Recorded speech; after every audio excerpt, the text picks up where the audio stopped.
दोस्तों, एकता technical coaching में आपका स्वागत है। मैं जितेंद्र सर आज आपके लिए लेकर हाजिर हूँ सामान्य ज्ञान का सेट 3 ISPCS से रिलेटेड SSC और UPPCL बैंक, उत्तर प्रदेश विद्युत उत्पादन, DMRC, यूपी मेट्रो और DFCCIL के लिए।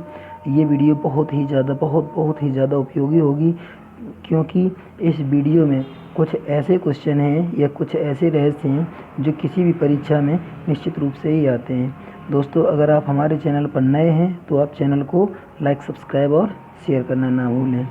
चलिए दोस्तों, अगर आपने हमारे पिछले वीडियो नहीं देखे हैं तो वीडियो को ज़रूर देख लें, क्योंकि हमारे वीडियो कुछ आपको सभी लोगों के वीडियो से कुछ हट करके या कुछ अलग तरीके के वीडियो मिलेंगे।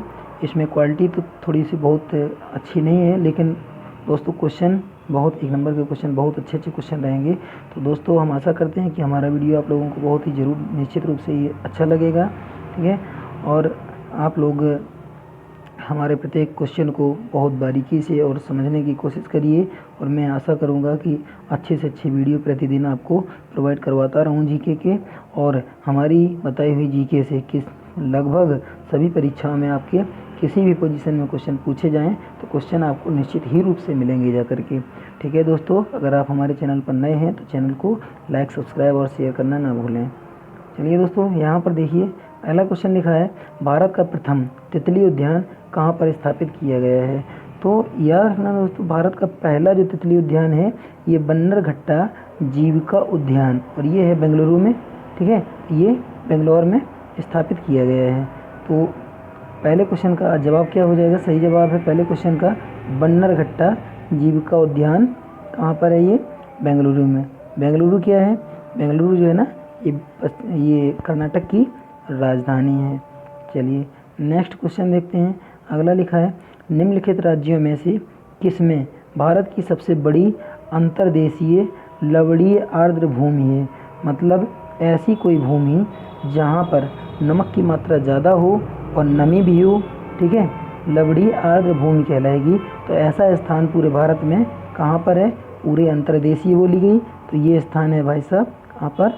राजस्थान में। तो आपका आंसर हो जाएगा डी। चलिए नेक्स्ट क्वेश्चन है, अगला क्वेश्चन देखते हैं। अंडमान और निकोबार द्वीप समूह में सबसे अधिक ऊंचाई वाली चोटी। इस क्वेश्चन के पूछने का तात्पर्य है कि जो अंडमान और निकोबार द्वीप समूह है, ठीक है, जिसकी राजधानी पोर्ट ब्लेयर है, और इसका सबसे ऊंची जो चोटी है ये कौन सी चोटी है? तो दोस्तों याद रखना, सैडल पीक। सैडल पीक इसकी जो है ये कैसी है? ये सबसे ऊंची चोटी है। इसका राइट आंसर कौन सा हो जाएगा? पहला सही हो जाएगा। अगला क्वेश्चन देखते हैं। 4 दक्षिणी राज्य कौन सा है? आंध्र प्रदेश, कर्नाटक, केरल और तमिलनाडु में से कौन सा सबसे अधिक भारतीय राज्यों के साथ सीमावर्ती है? तो यहाँ आप कंडीशन देख सकते हैं, जो कुछ कंडीशन जो पोजीशन लिखी हुई है दोस्तों, यहाँ पर जो क्वेश्चन आंसर जो हो जाएगा इसके अनुसार कर्नाटक हो जाएगा, क्योंकि कर्नाटक ही एक ऐसा राज्य है जो कई सारे राज्यों को आसपास छूता है। जैसे ऊपर साइड में, एक साइड में आपका हो गया, कौन कौन से हो जाएंगे ऊपर एक साइड में, जैसे ये एक मैंने चतुर्थांश बनाया, इस साइड में हो गया आपका आंध्र प्रदेश, इधर ये नीचे साइड में ये वाला इधर हो गया आंध्र प्रदेश, इधर हो गया उड़ीसा, इस साइड में हो गया तेलंगाना, ठीक है। और कर्नाटक के इस क्षेत्र में हो गया आपका, तेलंगाना के जस्ट बगल में महाराष्ट्र हो गया, ठीक है। और महाराष्ट्र के बगल में इधर गोवा हो गया, गोवा से इस साइड में केरल हो गया, ठीक है। और इधर नीचे हो गया तमिलनाडु। तो ये चारों तरफ से इन राज्यों से घिरा हुआ है। तो दोस्तों कौन सा जवाब आपका सही हो जाएगा? यहाँ पर कर्नाटक राइट आंसर है आपका। दूसरा आंसर आपका राइट है, बी ऑप्शन सही है। आगे देखते हैं क्या लिखा है। टैवो बौद्ध मठ। टैवो बौद्ध मठ किस राज्य में है? तो दोस्तों याद रखेंगे, टैवो बौद्ध मठ जो है ये कहाँ पर है? भारत के हिमाचल प्रदेश में है। हिमाचल प्रदेश की राजधानी कहाँ है? हिमाचल प्रदेश की राजधानी है दोस्तों कहाँ पर? शिमला, ठीक है। हिमाचल प्रदेश की राजधानी है शिमला। यहाँ पर एक प्रसिद्ध कौन सा तीर्थ पर्यटन स्थल है? ये पर्यटन स्थल यहाँ पर कौन सा है? मनाली। लेह मनाली, मनाली का नाम आप लोगों ने सुना होगा। तो मनाली यहाँ पर लोग बहुत दूर दूर से आते हैं मनाली यहाँ पर, ठीक है, घूमने के लिए। यहाँ पर कुछ क्वेश्चन दिए गए हैं टेबल टाइप, इसका आपको मैचिंग मिलाना है। ये लिखा है कि सूची 1 और सूची 2 के साथ सम्मिलित कीजिए और सूचियों के नीचे दिए गए कूट से सही उत्तर चुनिए। तो ये आपको मिलाना है कि ये दीघा, जो दीघा है ये कहाँ पर है, ठीक है। तो दीघा जो है ये पश्चिम बंगाल में है, ठीक है। सागर पुलन पश्चिम बंगाल में, गोपालपुर उड़ीसा में है, ठीक है। कलांगुट ये आपके गोवा में है और मरीना ये कहाँ पर है, तमिलनाडु में। तो इसके अनुसार कौन सा आंसर आपका सही हो जाएगा, नीचे ऑप्शन इसके दिए गए हैं, देख सकते हैं। इसके अनुसार हो जाएगा आपका ऑप्शन कौन सा, दूसरा ऑप्शन आपका राइट हो जाएगा। कौन सा आंसर होगा इसका, दूसरा आंसर राइट हो जाएगा। चलिए दोस्तों नेक्स्ट अगला क्वेश्चन देखते हैं। अगला एक और यहाँ पर दिया गया है मैचिंग मिलाने के लिए। यहाँ दिया गया है द्वीप दिए गए हैं और अवस्थिति, कौन सा द्वीप कहाँ पर स्थित है, तो इसको मैचिंग मिला सकते हैं। नीचे ऑप्शन भी दिए गए हैं, किस हिसाब से इसको मिलाएंगे देख लीजिए। इसका भी दोस्तों दूसरा ऑप्शन सही है, दूसरे ऑप्शन के अनुसार इसको मिलाएंगे बेयंग स्योधर, ठीक है। तो बेयंग स्योधर ये कहाँ पर है, कच्छ की खाड़ी में है, ठीक है। और पिरम ये कहाँ है, ये खंभात की खाड़ी में है। फिर द्वारका ये कहाँ है, दूसरा नंबर अरब सागर तट पर है। और द्वीप कहाँ है, ये द्वीप जो है ये काठियावाड़ तट पर है। अब आपको बताते हैं कि ये दोस्तों यहाँ पर ऑप्शन आपका जो है ये कौन सा सही हो जाएगा, ऑप्शन हो जाएगा बी सही है, ठीक है। ये ऑप्शन आपका राइट है। अब देखते हैं कि ये किस मतलब ये जो है जो द्वीप टापू समुद्र तट जो दिखा रहा है ये कौन सा किधर पड़ेगा। मान लीजिए ये बना हुआ है भारत का कुछ इतना हिस्सा मैप का, ठीक है, ये हिस्सा। तो अरब सागर कहाँ है, यहाँ पर आपका अरब सागर है, ठीक है। कच्छ की खाड़ी कहाँ है, यहीं से घूम करके इधर से ये गुजरात गया है। तो कच्छ की खाड़ी कहाँ पर है, कच्छ की खाड़ी यहाँ पर है, कच्छ और भुज इस साइड में, ठीक है। खंभात की खाड़ी ये कहाँ पड़ती है, ये इसके अंदर है यहाँ पर, ठीक है। और काठियावाड़ ये यहाँ का जो तट है ये काठियावाड़ का तट पड़ता है, ठीक है। दोस्तों आपका आंसर कौन सा सही है, आंसर है दूसरा। आगे देखते हैं। अगला दिया गया है पांडिचेरी का विभाजन, ठीक है। पांडिचेरी क्षेत्र या पुदुचेरी का क्षेत्र विभाजित पाया जाता है। तो याद रखेंगे दोस्तों, कल के वीडियो में भी मैंने ये क्वेश्चन बताया था, जो पांडिचेरी है ये किन में, 3 राज्यों में फैला हुआ है। तो पहला राज्य कौन सा है, पहला राज्य है ये तमिलनाडु, ठीक है। तो तमिलनाडु में पांडिचेरी का एक मुख्यालय बना हुआ है, ठीक है। और केरल में जो है ये पांडिचेरी का माहे नाम का स्थान यहाँ पड़ता है, ठीक है। और इसके बाद यमन पड़ता है एक, वो है कहाँ, आंध्र प्रदेश में। तो ऑप्शन आपका कौन सा राइट हो जाएगा दोस्तों, याद रखेंगे आपका ऑप्शन हो जाएगा यहाँ पर कौन सा सही है, सी। चलिए नेक्स्ट क्वेश्चन देखते हैं। अगला क्वेश्चन दिया गया यहाँ, निम्न राज्यों में से, ठीक है, किसका क्षेत्रफल सबसे कम है। तो यहाँ क्षेत्रफल की दृष्टि में अगर देखा जाए तो इन सभी राज्यों में से किसका क्षेत्रफल सबसे कम है, तमिलनाडु का, ठीक है। तमिलनाडु का सबसे कम क्षेत्रफल है। अगला नेक्स्ट देखते हैं। अगला क्वेश्चन दिया गया है, निम्न राज्यों में से किसका क्षेत्रफल सबसे कम है। दोस्तों वही क्वेश्चन दोबारा रिपीट हुआ है, तो अभी हम आपको बता दिए हैं, इसका आंसर हो जाएगा क्या, तमिलनाडु।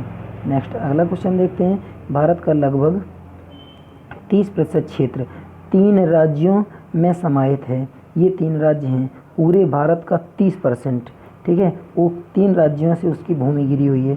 तो ऐसे कौन से 3 राज्य हैं इसमें भारत का 30% क्षेत्र घिरा हुआ है। तो दोस्तों याद रखेंगे कौन कौन सा है, ये इसका तीसरा ऑप्शन राइट है, राजस्थान, मध्य प्रदेश और महाराष्ट्र।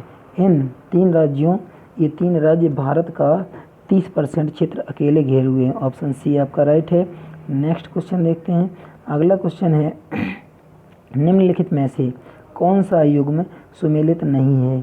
आपको ये बताना है इनमें से कौन सा युग्म जो है ये सुमेलित नहीं है।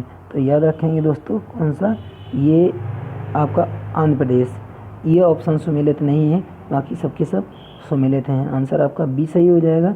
अगला लिखा है, निम्नलिखित में से कौन महाराष्ट्र में नहीं स्थित है। तो याद रखेंगे दोस्तों, ये जो पहाड़ियाँ लिखी हुई हैं कौन सी, मांडव पहाड़ियाँ। ये मांडव पहाड़ियाँ कहाँ पर हैं, ये हैं एमपी में, मध्य प्रदेश में मांडव पहाड़ियाँ पड़ती हैं, ठीक है दोस्तों। याद रखेंगे मांडव पहाड़ियाँ कहाँ पर हैं, मांडव पहाड़ियाँ मध्य प्रदेश में पड़ती हैं ये, ठीक है। और बाकी जो 3 बताई गई हैं कौन कौन सी, बालाघाट, हरिश्चंद्र और सतमाला, ये सभी पहाड़ियाँ कहाँ पर हैं, महाराष्ट्र में हैं। जो हरिश्चंद्र पहाड़ियाँ हैं, तो हरिश्चंद्र पहाड़ियाँ कहाँ पर हैं, महाराष्ट्र में ये दक्कन पठार में है। ये दक्कन पठार ये क्या मामला है, जो दक्कन पठार है इसमें दो नदियाँ हैं। कौन सी, एक है गोदावरी नदी, ठीक है, जो दक्षिण भारत की गंगा के नाम से भी जानी जाती है। कौन सी, गोदावरी नदी दक्षिण भारत की गंगा या वृद्ध गंगा के नाम से भी जानी जाती है, ठीक है। एक है भीमा नदी। तो इन दोनों के बीच का जो क्षेत्र है ये क्या कहलाता है, ये दक्कन का पठार कहलाता है। क्या कहलाता है, दक्कन का पठार कहलाता है। तो इन्हीं के बीच में क्या है, इन्हीं के बीच में है हरिश्चंद्र, ठीक है, हरिश्चंद्र पर्वत या पर्वत श्रृंखला। तो याद रखेंगे दक्कन के पठार में हरिश्चंद्र पर्वत श्रृंखला है। ये दक्कन का पठार कहाँ है, महाराष्ट्र के क्षेत्र में, और ये गोदावरी और भीमा नदियों के बीच में है। इसका आंसर हो जाएगा आपका क्वेश्चन का, महाराष्ट्र में नहीं है। क्या नहीं है, महाराष्ट्र में मांडव पहाड़ियाँ महाराष्ट्र में नहीं है। अगला लिखा है, निम्नलिखित में से कौन गुजरात का बंदरगाह कस्बा नहीं है। तो दोस्तों यहाँ पर याद रखेंगे जो जामनगर का क्षेत्र पड़ता है, ठीक है, ये गुजरात का है, तो स्थानीय गुजरात का ही, लेकिन ये एक औद्योगिक नगर है, ठीक है। जामनगर जो है ये औद्योगिक नगर है।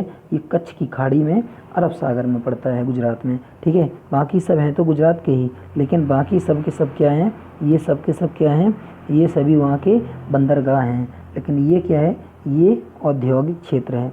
याद रखेंगे जामनगर जो है ये एक औद्योगिक क्षेत्र है। ऑप्शन आपका पहला सही हो जाएगा। यहाँ पर लिखा है, निम्नलिखित में से किस राज्य को अत्यधिक कुपोषण के कारण भारत का इथियोपिया कहा जाता है। तो याद रखेंगे दोस्तों, इसका आंसर मैंने यहीं पर लिख रखा है, ठीक है। भारत का इथियोपिया किसे कहा जाता है, यहाँ पर मैंने ये आंसर लिखा है मध्य प्रदेश, ठीक है दोस्तों। नेक्स्ट आगे देखते हैं। अगला क्वेश्चन लिखा है, कौन सा सही सुमेलित नहीं है। तो यहाँ देख सकते हैं आप लोग, यहाँ पर लिखा हुआ है श्रीहरिकोटा, ठीक है।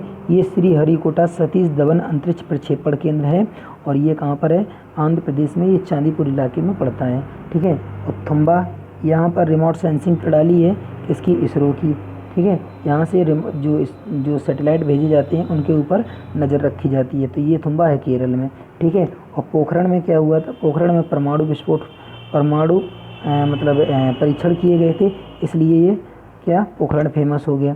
अब बचा है आपका कौन सा, भाभा एटॉमिक रिसर्च सेंटर, ठीक है। तो भाभा एटॉमिक रिसर्च सेंटर दोस्तों ये जो पड़ता है आपका सी ऑप्शन, ये कर्नाटक में नहीं है। ये कहाँ है, कर्नाटक से निचले वाले राज्य में, जिसको हम कहते हैं क्या, तमिलनाडु, ठीक है। इसको क्या कहते हैं, तमिलनाडु। ये भाभा एटॉमिक रिसर्च सेंटर जो है डॉक्टर होमी जहांगीर भाभा ने बनवाया था, और ये कहाँ पर है, ये तमिलनाडु में है। चलिए नेक्स्ट आगे देखते हैं, निम्न में कौन सुमेलित नहीं है। तो यहाँ देखते हैं कौन सा सुमेलित नहीं है। ये तो क्वेश्चन शायद ये है कि आप लोग बोलो, लगभग आप जान ही रहे होंगे। त्रिपुरा की राजधानी है अगरतला, नागालैंड की राजधानी कोहिमा, अरुणाचल प्रदेश की राजधानी ईटानगर, और ये जो ऑप्शन आपका बी है ये सुमेलित नहीं है, क्योंकि मणिपुर की राजधानी पड़ती है इम्फाल, और आइजोल जो राजधानी है, ठीक है, ये है मतलब मणिपुर की राजधानी इम्फाल है, और आइजोल है दोस्तों, आइजोल जो राजधानी है ये मेघालय की राजधानी है, ठीक है, मेघालय की आइजोल।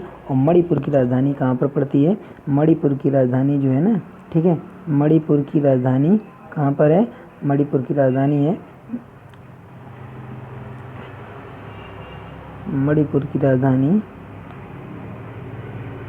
मणिपुर की दोस्तों राजधानी कहाँ पड़ती है, इम्फाल पड़ती है। मणिपुर की राजधानी है इम्फाल। तो दोस्तों याद रखना ये ऑप्शन जो है ये सुमेलित नहीं है, तो बी आंसर आपका राइट है। आगे चलते हैं। नेक्स्ट क्वेश्चन यहाँ पर लिखा है कि निम्न में से कौन सा सही सुमेलित है। तो ये आपको बताना है कि ये सही सुमेलित कौन सा है। तो यहाँ पर देख रहे हैं कि पालनपुर जो है, ये पालनपुर गुजरात के अरावली पर्वत के, ठीक है, हाँ, अरावली पर्वत क्षेत्र में है, या पर्वत श्रृंखला के आसपास ये पालनपुर पड़ता है, ठीक है। और यहाँ ये कौन सा है, बनासकंठ जिला, ठीक है। तो बनासकंठ जिला में ये पालनपुर पड़ता है, तो ये पालनपुर गुजरात में है, ये सही सुमेलित है, बाकी सब गलत हैं। हुगली जो है ये कर्नाटक में पड़ता है, गुंटूर उधर उड़ीसा क्षेत्र में, गुंटूर जो है ठीक है। तो गुंटूर एक धर्म केंद्र स्थली है, कृष्णा नदी पर है ये, ठीक है। तो ये गुंटूर और औरंगाबाद जो है, औरंगाबाद पड़ता है महाराष्ट्र में, ठीक है दोस्तों, याद रखेंगे। पालनपुर गुजरात में, बाकी ये सब सही सुमेलित नहीं है। अगला क्वेश्चन यहाँ पर लिखा है झुमरी तलैया रेडियो पर गीतों की फरमाइश के लिए प्रसिद्ध है, ठीक है, किस राज्य में स्थित है। तो ये झुमरी तलैया नाम का जो स्थान है दोस्तों, आए दिन आप लोग बहुत ज़्यादा सुनते रहते होंगे, लोग भी बहुत ज़्यादा मजाक करते हैं, कभी कहने लगते हैं झुमरी तलैया कहाँ पर है। तो अपना याद रखना, ये झुमरी तलैया नाम का जो स्थान है ये कहाँ पर है, ये झारखंड में पड़ता है, ठीक है। नेक्स्ट क्वेश्चन आगे देखते हैं। अगला क्वेश्चन दिया गया है, वह कौन सा राज्य जिसकी स्थलीय सीमा एक ओर चीन से तथा दूसरी ओर पाकिस्तान से मिलती है। तो आप लोग जान रहे होंगे ऐसा केवल एक ही राज्य हो सकता है जो केवल सबसे उत्तरी सीमा पर है, और यहाँ पर जो आंसर आपका बनेगा जाके कौन सा, जम्मू कश्मीर। ये आंसर आपका राइट है। एक और चीन है, मतलब जैसे यहाँ पर जम्मू कश्मीर है तो इस साइड में चीन पड़ेगा और इस साइड में पड़ेगा पाकिस्तान। देखते हैं नेक्स्ट अगला क्वेश्चन है, भारत की तट रेखा की कुल लंबाई, ठीक है, लगभग कितनी है। तो 7,516 किलोमीटर की लंबाई भारत की संपूर्ण तट रेखा की लंबाई है, जो समुद्र के किनारे किनारे जो पूरा घिरा हुआ है, ठीक है। नेक्स्ट अगला क्वेश्चन देखते हैं। अगला क्वेश्चन यहाँ पर दिया गया है, 9 डिग्री चैनल किन्हें अलग करती है। तो दोस्तों याद रखेंगे 9 डिग्री चैनल जो है ये किन्हें अलग करती है, लक्षद्वीप को किससे, मिनिकॉय से। लक्षद्वीप को मिनिकॉय से 9 डिग्री चैनल अलग करती है। अब आता है नंबर 10 डिग्री का। तो यहाँ लिखा है कार निकोबार और ग्रेट निकोबार, ठीक है, कार निकोबार और ग्रेट निकोबार। ये तो कुछ नहीं, ये तो रॉन्ग क्वेश्चन दिया गया है। आगे हम आपको बताते हैं। जो 8 डिग्री चैनल है, ठीक है, 8 डिग्री चैनल ये किसके बीच में है, ये है आपका मालदीव, ठीक है, मालदीव और मिनिकॉय। ये किसके बीच में पड़ता है, मालदीव और मिनिकॉय के बीच में पड़ता है। इसके बाद आता है 10 डिग्री चैनल, जो 10 डिग्री चैनल है, ठीक है, 10 डिग्री चैनल है, ये किसके बीच में पड़ता है, छोटा अंडमान। किसके बीच में, छोटा अंडमान। छोटा अंडमान और किसके बीच में, छोटा अंडमान और कार निकोबार। कौन सा, कार निकोबार। कार निकोबार के बीच में ये कितना है, ये 10 डिग्री चैनल है। दोस्तों एक और क्वेश्चन हम आपको बताते हैं कि जो एक सही मतलब 1/2 डिग्री चैनल है, ठीक है, 1/2 डिग्री चैनल ये किसके बीच में विभाजक है, ये आप हमको लिख भेजिए किसमें, कमेंट में, और आप इसका जवाब हमको लिख भेजिए, ठीक है दोस्तों। बाकी मैंने बताया है इस क्वेश्चन का जवाब मैं नेक्स्ट डे आपको ज़रूर दे दूंगा, लेकिन यही एक ऐसा क्वेश्चन है जो आपको कमेंट में इसका आंसर बताना है। 1/2 डिग्री चैनल किसके बीच में विभाजक है। चलिए नेक्स्ट आगे चलते हैं। अगला क्वेश्चन है, यहाँ लिखा है निम्न में किस राज्य समूह की सीमाएं बांग्लादेश से जुड़ी हुई हैं। तो आपको बताना है कि बांग्लादेश से किस राज्य की सीमाएं जुड़ी हुई हैं। तो बांग्लादेश के आसपास वाले राज्य बताने हैं हमको। तो बांग्लादेश के आसपास वाले राज्य कौन कौन से हैं जो बांग्लादेश को घेरे हुए हैं चारों तरफ से, देखिए ज़रा। पश्चिम बंगाल बांग्लादेश के किधर है, पश्चिम की तरफ है। असम कहाँ है, असम जो है वो उत्तर पूर्व में पड़ता है, ठीक है। और त्रिपुरा कहाँ है, ये पूर्व में पड़ता है। मेघालय कहाँ है, ये ऊपर की उत्तर की ओर पड़ता है। और मिजोरम कहाँ है, ये भी पूर्व में पड़ता है, ठीक है दोस्तों। तो याद रखेंगे ऑप्शन सी आपका सही है। क्वेश्चन एक बार फिर से देखिए, निम्न में से किस राज्य समूह की सीमा बांग्लादेश से जुड़ी हुई है। तो ऑप्शन सी आपका क्या है, राइट है। अगला लिखा है निम्न में से कौन सा स्थान भारत में नहीं है, ठीक है। तो ये आपको बताना है कि निम्न में से कौन सा भारत में जो है स्थान नहीं है। तो ये पॉइंट पेड्रो ये भारत का स्थान नहीं है। चलिए नेक्स्ट क्वेश्चन देखते हैं। अगला क्वेश्चन यहाँ पर दिया गया है, निम्नलिखित में से किस देश की सीमा भारत से नहीं मिलती है। तो दोस्तों याद रखेंगे जो श्रीलंका है, श्रीलंका की सीमा भारत से नहीं मिलती है। ये भारत का जलीय पड़ोसी देश है, लेकिन इसमें सीमा सीमा में नहीं मिलता है, ये थोड़ा सा सीमा से हट करके है क्योंकि बीच में जल मार्ग है इसमें। ठीक है, चलिए फिलहाल हाँ एक क्वेश्चन और आपको बताते हैं कि जो इंडिया पड़ता है, ठीक है, इंडिया से और इधर ये श्रीलंका पड़ता है, तो यहाँ पर एक यहाँ बीच में एक स्थान पड़ता है जो रामेश्वरम है, हिंदू धर्म का तीसरा पवित्र तीर्थ स्थल। ठीक है, और रामेश्वरम के ही जस्ट पूर्व साइड में यहाँ पर एक स्थान पड़ता है धनुषकोडी। ठीक है, तो यहाँ एक साइड में लिख देंगे एम इधर और इस साइड में लिख देंगे पी। तो ये जो पी है इसको हम कहेंगे क्या, पाक जल संधि। तो ये क्या करती है, पाक जल संधि जो है ये इंडिया और किसके बीच में, इंडिया और श्रीलंका के बीच में है। ठीक है, पाक जल संधि कहाँ है, भारत और श्रीलंका के बीच में विभाजक है। और इधर भारत के नीचे या कहेंगे तमिलनाडु या कन्याकुमारी के पास में यहाँ कौन सी है जल संधि, यहाँ पर है मन्नार की खाड़ी। ठीक है, एक बात और बताते हैं आपको कि जो ये स्थान पड़ता है कौन सा, यहाँ पर एक केप कमोरिन या कन्याकुमारी यहाँ पर पड़ता है। ठीक है, कन्याकुमारी जो पड़ता है तो इस साइड में अरब सागर, इस साइड में बंगाल की खाड़ी और नीचे से पड़ता है हिंद महासागर।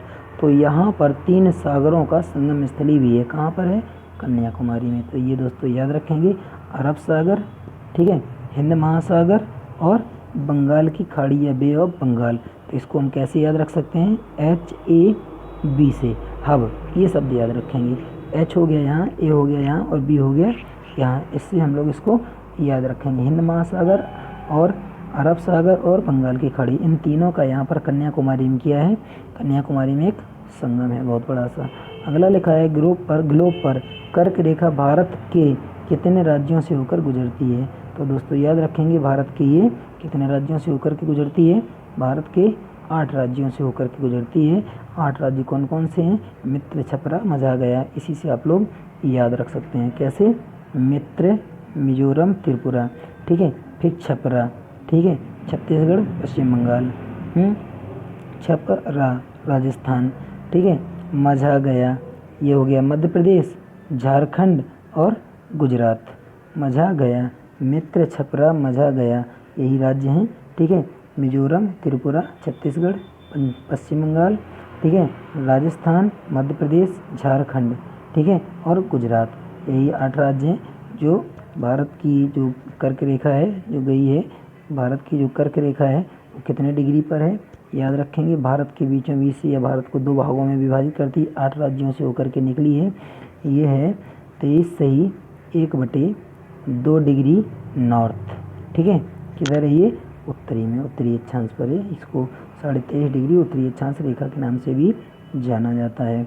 तो ये 0 डिग्री अक्षांश से कितनी दूर है, तो याद रखेंगे 0 डिग्री अक्षांश से 23.5 डिग्री नॉर्थ में है। चलिए नेक्स्ट अगला देखते हैं कि निम्न में से कौन सा अक्षांशीय विस्तार भारत की संपूर्ण भूमि के विस्तार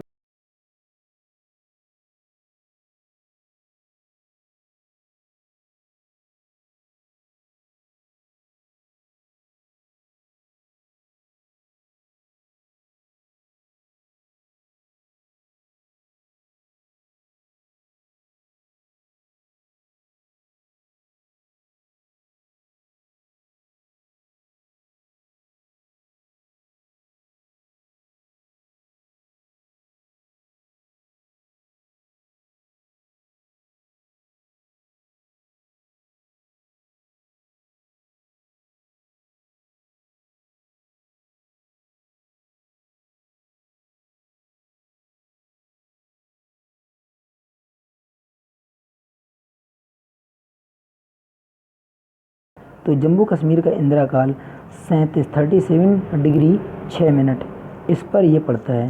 ठीक है, तो इसके बीच में मतलब ये क्या है, ये अक्षांश रेखाएं हैं। तो ये अगर 8 डिग्री 4 मिनट केप कमोरिन है और ये आपका 37 डिग्री 6 मिनट ये आपका पड़ता है इंदिरा काल। तो इंदिरा काल, इन दोनों के बीच में भारत का कैसा विस्तार है, पूर्व पश्चिम उत्तरी दक्षिणी विस्तार है, याद रखेंगे। नेक्स्ट अगला क्वेश्चन है, भारत में किस प्रदेश की सीमाएं 3 देशों नेपाल, भूटान और चीन से मिलती हैं। तो भारत का ऐसा केवल एक ही राज्य है, राज्य का नाम है सिक्किम। तो तो दोस्तों याद रखेंगे सिक्किम राज्य की सीमा 3 देशों से मिलती हैं। ठीक है, सिक्किम छोटा है, ये इसमें 4 जिले हैं। अगला है निम्नलिखित राज्यों में से किसकी सर्वाधिक तटरेखा है? तो सर्वाधिक तटरेखा वाला राज्य कौन सा है? तो दोस्तों याद रखेंगे सबसे लंबी तटरेखा वाला राज्य है कौन सा? गुजरात। और सबसे छोटी तटरेखा वाला राज्य कौन सा है? सबसे छोटी तटरेखा वाला राज्य कौन सा है? छोटी तटरेखा जो है वो किसकी है? केरल की। याद रखें केरल की तटरेखा की लंबाई 101 किलोमीटर है। ठीक है, और इसकी जो है ये 1200 किलोमीटर से कुछ अधिक है। चलिए नेक्स्ट क्वेश्चन, तो इसका आंसर हो जाएगा पहला सही। आगे लिखा है कि दिल्ली राजधानी है, तो दिल्ली राजधानी किसकी है? तो आप लोग याद रखना पूर्वी तिमोर की राजधानी दिल्ली है। अगला है भारत का दक्षिणतम बिंदु कहाँ पर है? तो भारत का सबसे दक्षिणी बिंदु जो है ये कहाँ पर है? बड़ा निकोबार में पड़ता है। ठीक है, या ग्रेट निकोबार इसी को कहते हैं। बी ऑप्शन सही होगा, दोनों क्वेश्चन का बी ऑप्शन सही है। नेक्स्ट अगला देखते हैं, भारत का दूरस्थ बिंदु। ठीक है, भारत का दूरस्थ बिंदु है तो कौन सा ऐसा बिंदु है जो सबसे दूर है? तो याद रखेंगे इंदिरा पॉइंट भारत का सबसे दूरस्थ बिंदु है। सी ऑप्शन आपका राइट होगा। नेक्स्ट क्वेश्चन है, कौन से भारतीय राज्य की अधिकतम सीमा, ठीक है, म्यांमार से स्पर्श करती है? तो भारत का ऐसा कौन सा राज्य है जिसे म्यांमार की सीमा सबसे ज़्यादा टच करती है? ऐसा एक ही राज्य है, तो दोस्तों याद रखेंगे अरुणाचल प्रदेश।